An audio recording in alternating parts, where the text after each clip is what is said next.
বাড়ি ফিরুন দ্রুত, কিছুক্ষণের মধ্যেই ধেয়ে আসছে কালবৈশাখী ঝড়। আবহাওয়ার বড় আপডেটে কাঁপছে রাজ্য। তীব্র দাবদাহ আর ভ্যাপসা গরমের মাঝে রাজ্যের মানুষের জন্য বড়সড় স্বস্তির পাশাপাশি আশঙ্কার খবর শোনালো আলিপুর আবহাওয়া দপ্তর।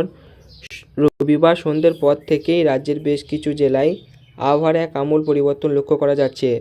আবহাওয়া বৈজ্ঞানিকদের মতে আগামী কয়েক ঘন্টার মধ্যে দক্ষিণবঙ্গের একাধিক জেলায় ধেয়ে আসতে চলেছে ঝড় বৃষ্টি। কোনো কোনো জেলায় ঘন্টায় 40 থেকে 50 কিলোমিটার বেগে ঝোড়ো হাওয়ার পাশাপাশি বজ্রবিদ্যুৎ সহ ভারী বৃষ্টির জেরে তোলপাড় পরিস্থিতি তৈরি হতে পারে বলে সতর্কতা জারি করা হয়েছে।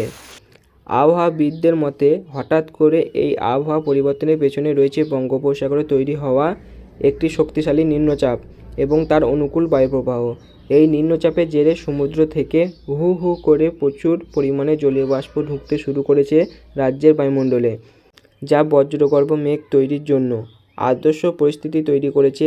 এর ফলে 17 মে রাতে এবং 18 মে সকালের মধ্যে দক্ষিণবঙ্গে এক বিস্তীর্ণ এলাকায় প্রকৃতির রুদ্ররূপ দেখা যেতে পারে। হাওয়া অফিসের সাম্প্রতিক বুলেটিন অনুযায়ী কলকাতা, উত্তর ও দক্ষিণ 24 পরগনা, পূর্ব ও পশ্চিম মেদিনীপুর এবং হাওড়া ও হুগলির মতো জেলাগুলিতে ঝড়ের দাপট সবচেয়ে বেশি থাকবে বলে জানিয়েছেন। ইতিমধ্যে বেশ কিছু এলাকায় আকাশ মেঘলা এবং ঠান্ডা হাওয়া বইতে শুরু করেছে।